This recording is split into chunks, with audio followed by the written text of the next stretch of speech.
Good day everyone and welcome back to Nexus Insights. My name is Emeka Ofoma and this is our special report titled The Demolition of World Order, what the 2026 Munich Security Report really means. For 80 years, the world operated on an unspoken agreement that nations, however powerful, play by shared rules. That era may now be over, not because of war, not because of collapse, but because the very countries that built that order are tearing it down themselves. Every year, the world's most powerful defense ministers, heads of state, and intelligence chiefs gather in Munich, Germany, for what insiders call the Olympics of geopolitics. This year's conference carries a title that stops Rome's cold under destruction. The 2026 Munich Security Report doesn't hedge. It argues that the rules-based international order, the system of alliances, treaties, and institutions painstakingly assembled after the Second World War is not in crisis. It is being deliberately demolished. The report's central argument is sharp. Diplomacy has shifted from a courtroom to a marketplace.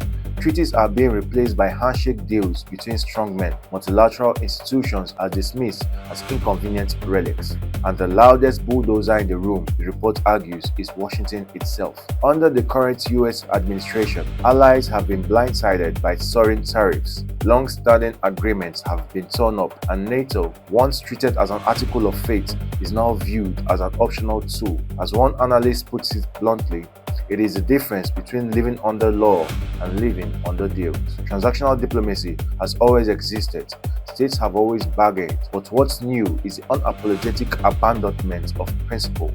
Human rights, sovereignty, and international law are now treated as negotiating chips, and crucially, this shift isn't limited to Washington. Leaders in Russia, China, and Hungary and elsewhere have long championed this model. What's changed is that the self-styled leader of the free world has joined them. Nowhere was this tension more visible than in Munich itself. US Secretary of State Marco Rubio spoke of togetherness, but the undercurrents told a different story. Surveys cited in the reports delivered a stunning finding. In every G7 nation, not a single respondent believed current US policies were good for the world. European leaders, from Berlin to Paris to Ottawa, quietly scrambling to fill a security vacuum they never expected to face. German Chancellor Friedrich Merz warned that the Western alliance can only hold if the United States accepts, in his words, rules, laws, and convictions. A senior EU official captured the mood more vividly.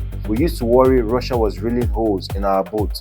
Now it feels like we are leaking because we can't agree with our own crew. Perhaps the most unsettling section of the Munich report isn't about foreign adversaries, it's about what's happening inside democracies themselves. The report documents a global surge in what political scientists call competitive authoritarianism, systems where elections still occur but are gradually hollowed out through media control and judicial manipulation, and leaders who use democratic tools to dismantle democratic guardrails. This pattern has appeared in countries as varied as Hungary, Brazil, Turkey, and the report notes the United States itself. The consequences extend far beyond any one election or summit. Trade systems built on predictability are increasingly vulnerable to political whim. Security alliances are only as strong as the trust that underpins them, and that trust is fracturing. Emerging economies, which long looked to Western institutions for investment frameworks and legal stability, now face a world without reliable anchors. Some proposals emerged from Munich: a looser coalition of democracies, a new G10 security forum, stronger multilateral mechanisms to isolate economic aggression. But consensus was thin. Even close allies could only agree on one thing: inaction is not an option. The Munich Security Report 2026 is not a policy blueprint, it is a diagnosis and a challenge. It forces policymakers to confront a question they have long avoided.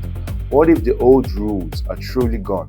Because nostalgia won't build alliances. Mourning 1945 won't replace it with something sturdier. The real work now is harder and more consequential. It means designing new frameworks for a fractured world, redefining sovereignty, creating accountability for unchecked power. As one European diplomat mused while leaving Munich, we have to stop asking who broke it and start asking what comes next. The question has no easy answer, But in a world of wrecking balls, asking it may be the most important thing we do.